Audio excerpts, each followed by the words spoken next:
할렐루야, 과학교의 성도 여러분.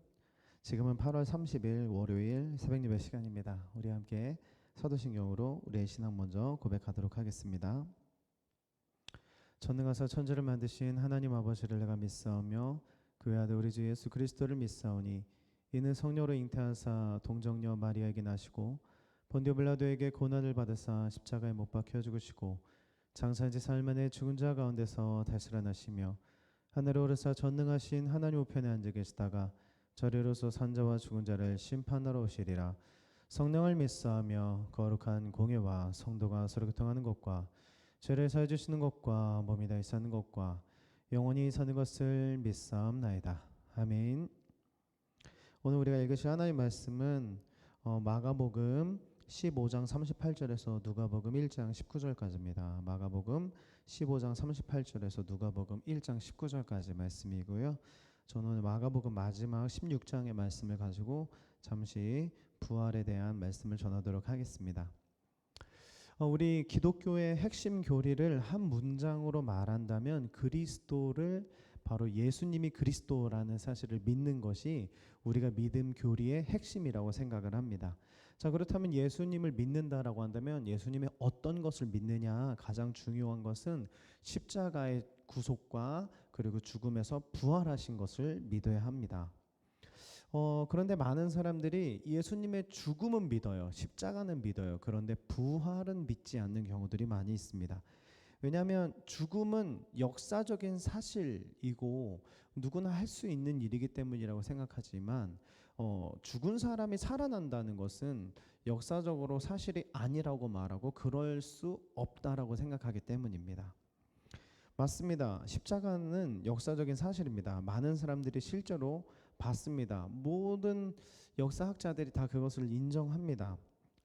예수님의 존재 또 예수님의 십자가에 대해서 부정하는 사람은 없습니다. 그러나 부활은 부정한다는 것입니다.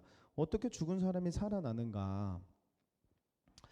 그런데 사복음서를 보면 이 부활의 장면이 다 적혀져 있는데 똑같은 공통점이 있습니다. 무엇이냐면 부활하는 장면은 없다는 거예요. 성경에 부활하는. 그래서 오늘도 말씀을 보면 한 천사가 보라 그를 두었던 곳이다. 즉 부활 이후의 장면이 나오는 거지 부활하는 장면은 성경에 없습니다. 이것은 무엇을 말하는 것이냐면 바로 부활은 믿음의 영역이라는 것입니다. 부활하는 장면은 없어요. 어떻게 부활했고 이렇게 해서 부활했다. 이런 이유로 부활했다. 그럼 부활은 정말 중요한 교리임에도 없습니다. 왜냐하면 부활은 믿음의 영역이기 때문이라는 것이죠. 그래서 우리는 정말 그 부활을 믿는 사람들입니다. 그렇다면 어떤 것들이 부활이 실제다라는 것을 증명하는 것일까? 그 증거를 말을 한번 나눠봤으면 좋겠는데요. 그 증거에 대해서 사실은 일반적인 그런 사람들은 오히려 이것은 부활하지 않았다라는 것을 막 증거로 말하고 또 자신들만의 교리로 또 말하기도 했어요. 그래서 부활은 사실이 아니다. 뭐 때로는 아니면 부활의 어떤 일부분만 부활을 한 것이다. 뭐 이런 식으로 주장을 했었는데 세 가지만 소개를 해드리겠습니다. 첫 번째는 바로 이단들이 주장했었던 것인데 환영설이라는 것을 주장을 했어요. 그러니까는 예수님이 그래 뭐 부활했는지는 모르겠는데 예수님을 보긴 봤다. 제자들이 봤다고 치자. 그리고 성경에 썼다고 치자. 그러나 중요한 것은 환상을 본 것이지 예수님을 본 것이 아니다. 그래서 부활한 것이 아니다. 환상을 본 것이다라고 주장을 하는데 근데 이것은 성경을 보면 아주 틀린 주장이죠. 왜냐하면 예수님은 부활 후에 실제로 40일 동안 계셨고 제자들에게 11번이나 보여주셨고 제자들뿐만 아니라 성도들에게도 500명의 성도들에게까지 다 보이셨습니다. 그 11번을 그 수많은 사람들이 동시에 그 뭐 환상을 본다 이런 것은 말이 되지 않죠. 때문에 이들의 주장은 잘못된 것이고 두 번째 또 부활이 잘못된 것이다 주장하는 사람들이 영적 부활설을 주장했었는데 이것은 바로 육은 부활하지 않았고 영만 부활했다라고 주장한 사람들이 있었습니다. 근데 오늘 말씀처럼 그 예수님의 육신은 이미 없었죠. 그래서 육과 영이 함께 부활했다는 것이고요. 그리고 예수님께서는 실제로 제자들에게 이렇게 뚫린 손을 그리고 이렇게 뭐 만져봐라 이렇게 말씀하시면서 실제로 육체가 부활하신 것을 제자들 앞에서 보여주셨기 때문에 이 영적 부활설 또한 잘못된 주장이라는 걸 알 수 있습니다. 마지막 세 번째 그 부활에 대해서 신빙성이 없다 이렇게 주장하는 사람들 중에 또 대표적인 것이 제자들의 도적질설입니다. 실제로 사도행전에서도 나오는 장면인데 제자들이 예수님의 시체를 도적질 해놓고는 부활했다라고 주장한다 이렇게 주장하는 것입니다. 근데 이것은 그 사도행전 시절 때 이제 사람들이 그것을 실제로 믿고 그래 제자들이 뭐 도적질했다 뭐 이렇게 생각했지만 이것 또한 어찌 보면 가장 어리석은 설입니다. 왜냐하면 제자들 잘 아시지 않습니까? 시체를 도적질했다고요? 그 막 군인들이 그 서 있는 그 무덤 예수님의 무덤을 들어가서 뭐 첩보 영화도 아니고 왜냐하면 제자들은 일단은 십자가 예수님 달려 돌아가신 날 모두가 도망갔던 자들이 제자들입니다. 심지어는 예수님이 부활했다는 소식을 듣고도 돌아오지 않았던 자들이 바로 이 제자들이에요. 그런데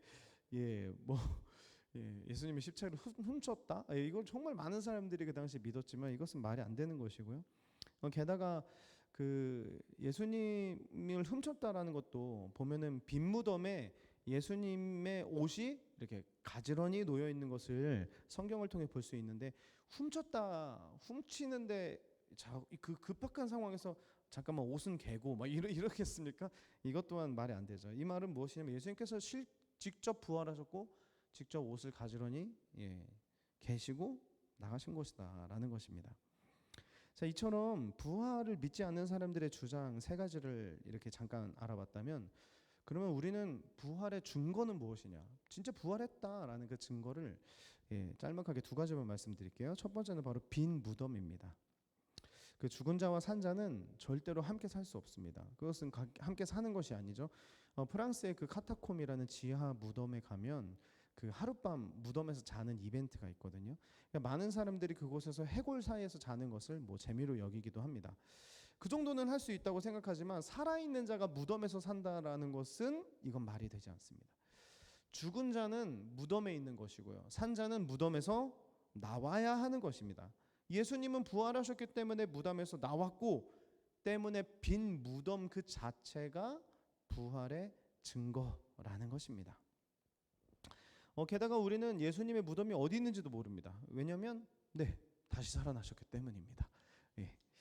자, 그리고 한 가지 더 증거가 있다면 바로 증인들입니다. 예수님의 동생 야고보는 형은 미쳤어. 실제 동생 야고보는 형은 미쳤어라고 생각을 했었습니다.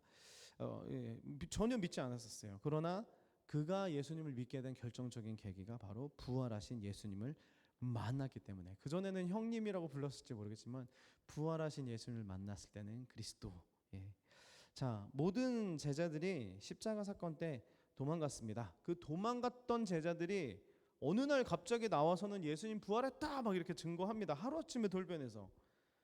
심지어는 순교도 합니다. 순교가 앞에 있는데 목숨을 내놓고 그 일을 하는 정말 가치가 있을까요? 만약에 정말 제자들이 훔쳐서 간 거라면 예수님이 부활하지 않았다면 그렇게 목숨을 걸고 그게 무슨 가치가 있다고 목숨을 걸고 그렇게 예수님이 부활하셨다고 사람들 앞에 나오겠습니까?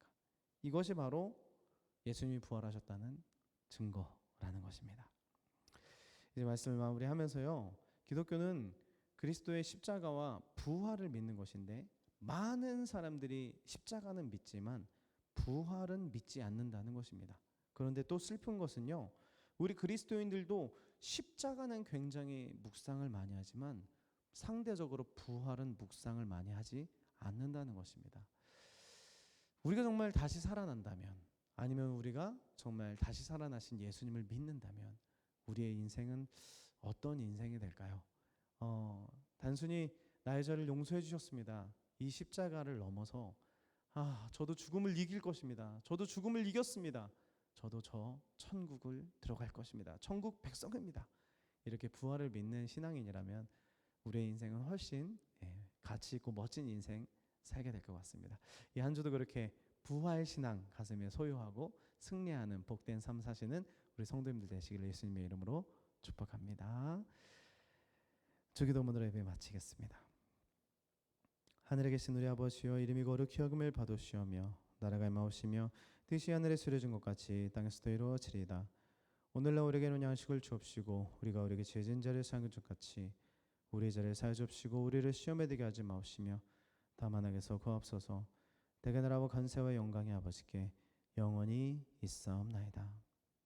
아멘.